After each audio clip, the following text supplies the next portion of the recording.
Friends, வணக்கம்.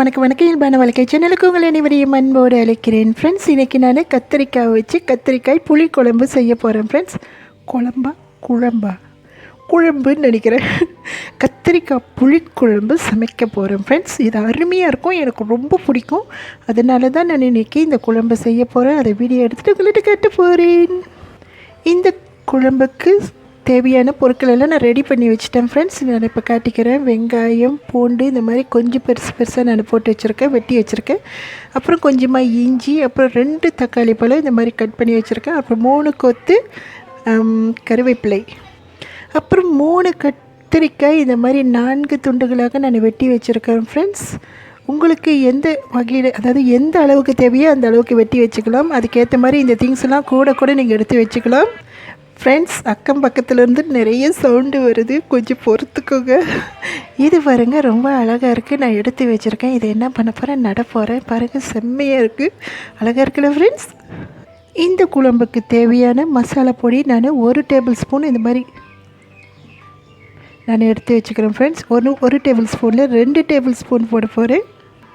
1 போட்டாச்சு, இன்னொரு டேபிள் ஸ்பூன் இந்த மாதிரி நிறையா கொஞ்சம் அதிகமாக நான் சேர்த்துருக்கேன். Friends, 2 table spoon. உங்களுக்கு எந்த அளவுக்கு மிளகாய் போடணுமோ அந்த அளவுக்கு நீங்கள் போட்டுக்கலாம்.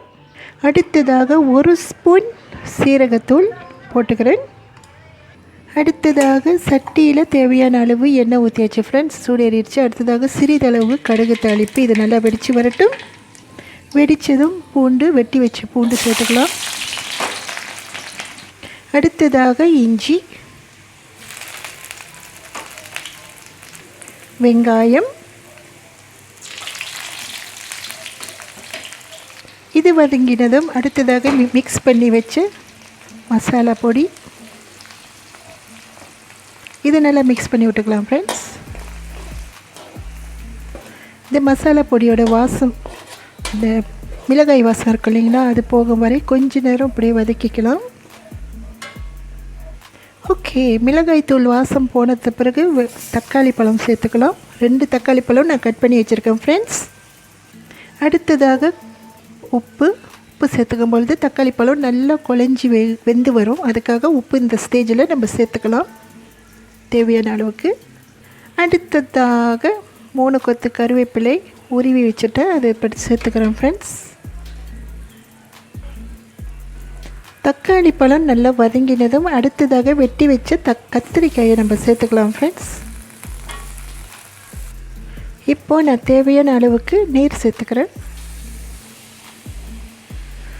இந்த கத்திரிக்காய் மூழ்கி வர்ற அளவுக்கு நம்ம நீர் சேர்த்துக்கலாம். கத்திரிக்காய் நல்லா குழஞ்சி வேகணும். ஃப்ரெண்ட்ஸ், அப்போ தான் இந்த சமையலுக்கு அருமையாக இருக்கும். நான் அளவாக தண்ணி ஊற்றிட்டேன். பாருங்கள், இந்த அளவுக்கு நான் தண்ணி ஊற்றிட்டேன். லாஸ்ட்டில் நம்ம புளி தண்ணி வேறு கரைச்சி வச்சுருக்கோம், அதையும் நம்ம சேர்ப்போம். அதை மனசில் கொண்டு நம்ம தண்ணி கரெக்டாக வச்சுக்கணும். இப்போது இது நல்லா வெந்து வரட்டும். ஃப்ரெண்ட்ஸ், கத்திரிக்காய் ஒரு 50% வெந்துருச்சுங்க. ஃப்ரெண்ட்ஸ், பாருங்கள், ஒரு 50% சதவீதம் வெந்துருச்சு. இப்போ நான் என்ன பண்ண போகிறேன், கரைச்சி வச்ச புளி தண்ணீரை இதில் ஊற்றிக்க போகிறேன். ஆரம்பத்திலே நம்ம புளியை ஊற்றிட்டோமா அந்த கத்திரிக்காய் சுத்தமாக வேகாது. அதனால தான் வெந்துட்ட பிறகு நான் இப்போ ஊற்றிக்கிறேன். ஃப்ரெண்ட்ஸ், இப்போது இந்த புளி தண்ணி என்ன பண்ணுவோம், இந்த கத்திரிக்காயில் நல்லா மிக்ஸ் ஆகி செம்மையாக இருக்கும். மீதி 50% இப்போது வேக வைக்க போகிறோம். சாரி ஃப்ரெண்ட்ஸ், தட்டு மாறுது.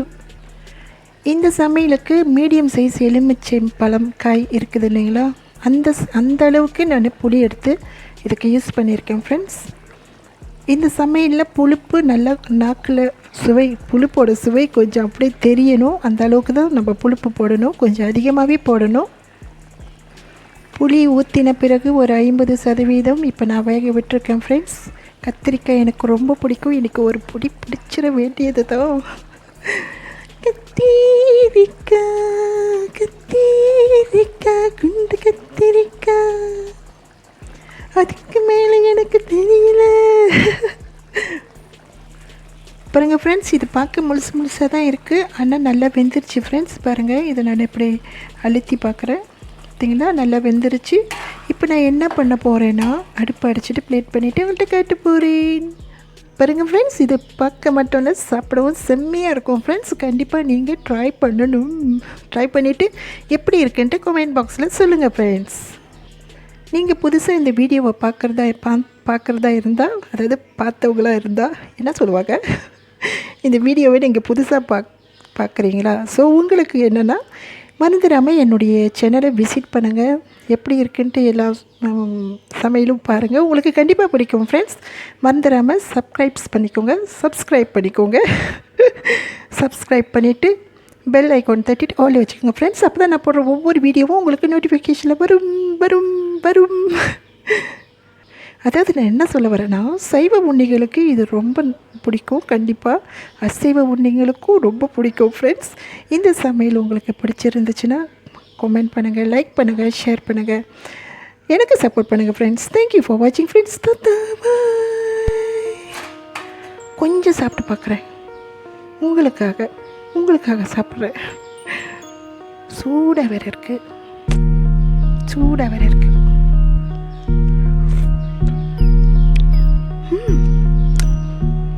ஐயோ, இப்பயே சாப்பிடணும் போல இருக்கே. செம்மையாக இருக்குது ஃப்ரெண்ட்ஸ், செம்ம சாவடி.